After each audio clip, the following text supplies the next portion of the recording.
myself, what we do is we study anything that's old and dead that's not a human being or a human cousin. So I do not study primates, I don't study monkeys, I do not study humans. But I do study everything from crunchy green stuff to fungus to microbes to big bony creatures to even little squishy critters, as long as it's old and dead and not a close cousin to a person. Now, that means that not everything you're going to see in this museum is a dinosaur. So I'm going to teach you guys what is and what is not a dinosaur, and we're going to start with something that is not a dinosaur at all.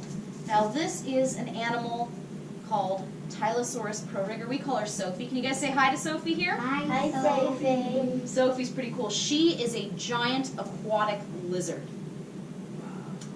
Yes, and here's the crazy thing. There aren't really any dinosaurs that live in oceans, okay? The closest we get to an aquatic dinosaur is the penguin.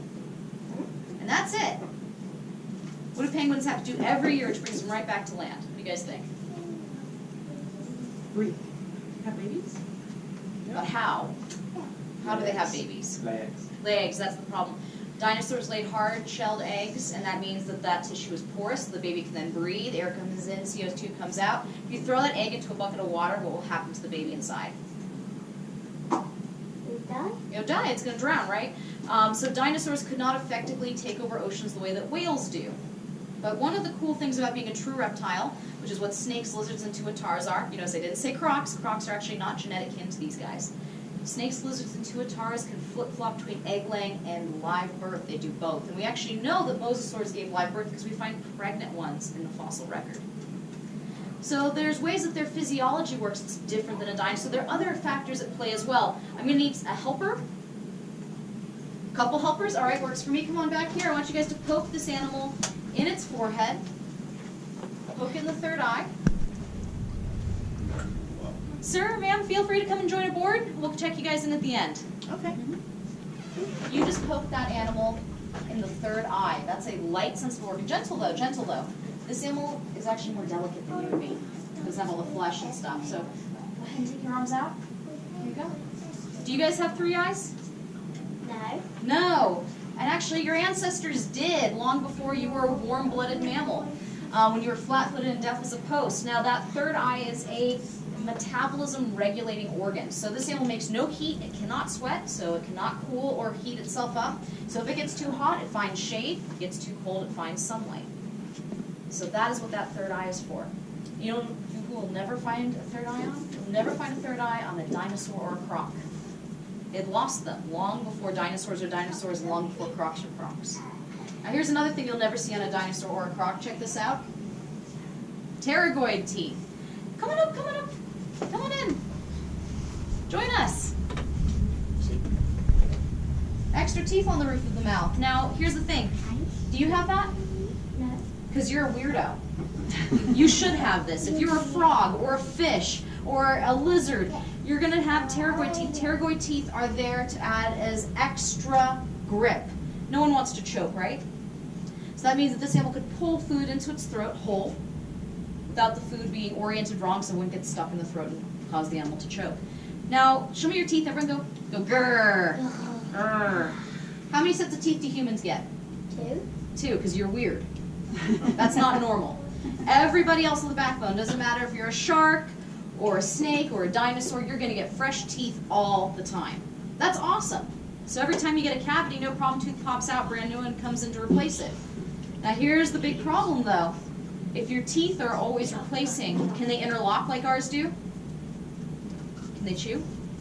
No. Chewing is actually biologically unusual. Not many critters can do it. Mammals are actually the only chewing group alive today. Which is kind of crazy to think about. Now, this animal was around 75 million years ago when Colorado had beaches. Now, what do you think happened to our beaches? What do we like to hike in, guys? Yeah, mountains push up, ocean gets pushed out of the way, and if it weren't for the rise of the Rocky Mountains, we should still have beaches here today. Which is pretty crazy. 75 million years ago, the world was actually very similar to today in many respects. There were fruits and flowers, they were dominant just like they are today, and the continents are nearly in the same position as they are now. But here's something to consider. Who here likes cake? Or bread? Anyone like beer? No beer, no cake. There was no grasses at this time. Grasses are actually biologically new, and we humans, since we evolved with grasses, are codependent upon them. So that is something that is biologically bizarre about the world we live in today versus the rest of prehistory. Now, who wants to meet something even older than this animal? So this was an animal around just before T-Rex evolved. But we're going to get to meet a critter that lived even way before our Tylosaurus and our T-Rex. This animal here is an allosaur. Now, this animal was around when Colorado was as flat as Kansas, a desert, no fruits and flowers, no grasses. If you were a plant at this time, you'd be a cousin to our pine trees. Now, what kind of leaves do pine trees have? Yeah, needles, right? Now, here's the thing. That's biologically weird, too. Those are the result of competition with fruiting and flowering plants, which allow things like our pine trees, like our ponderosa pines and our lodgepoles here in Colorado, to adapt to really harsh, cold, and harsh, dry climates. But you know what? Those plants back 150 million years ago in the late Jurassic didn't have any competition, so they had big, broad leaves. So they were different than even the pine trees you have today. So pine needles are new. Weird to think about, huh? Now this allosaur isn't even a close cousin of a T-Rex. In fact, this lineage is a dead end. Eventually these guys go completely extinct, and that allowed tyrannosaurs to get big, but much, much later. At the time that this animal was alive, your average little tyrannosaur would stand to about my hip. Not much taller. Pretty crazy to think about. And they stayed that small for most of the Cretaceous even. Most of the Jurassic, most of the Cretaceous, they remained really tiny. Now this dinosaur had another trick up its sleeve. She hunted prey nearly as long as 3 school buses lined end to end. Now I want you guys to put your fingers on your jaw. Open your mouth as wide as you can. You feel how your jaw stops and clicks?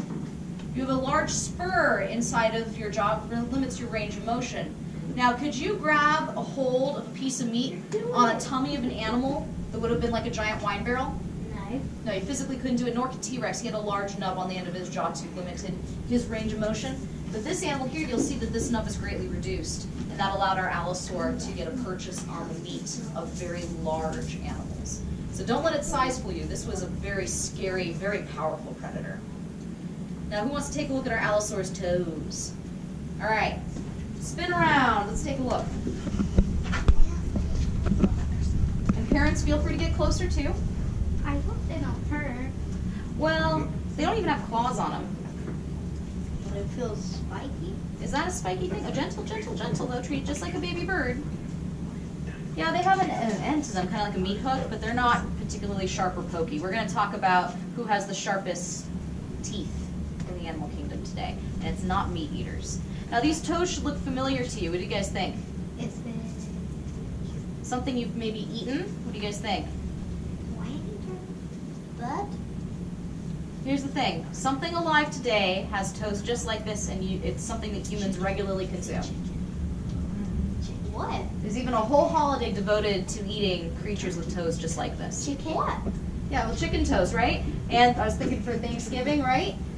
Pointy bird toes. When dinosaurs first started off 220 million years ago, like our birds today, which are living theropod dinosaurs, these animals all start with pointy bird toes. And how many legs does a bird walk on today, or living dinosaurs? What do you think? 4. What do you think? Parents, feel free to chime in. How many legs is it? Yeah, 2. 2 legs, right? That's how all dinosaurs start. But your ancestors are different. Did your ancestors start that way? No. No. Mammal ancestors and human ancestors, how many legs did we start off on? 2. 4, the exact opposite. That's why our knees are so bad. They're actually not well adept at dealing with our weight distribution. That you're not supposed to hold all of our body weight. Now we're going to talk shop about what our allosaur ate for breakfast. Now there are some dinosaurs that changed rapidly through time. Some of them went from being on their 2s to on their 4s and so on and so forth. And those ones are weird. So who wants to meet a very special, very weird dinosaur today? Okay. Now we're not going to touch these because these are very special fossils. Come on over here, come on over here. Adults, feel free to get closer. So, first giant long-necked dinosaurs ever discovered anywhere on planet Earth. Guess where they were first found? Yeah, don't touch. Hold on, sit back. There you go. The Jurassic.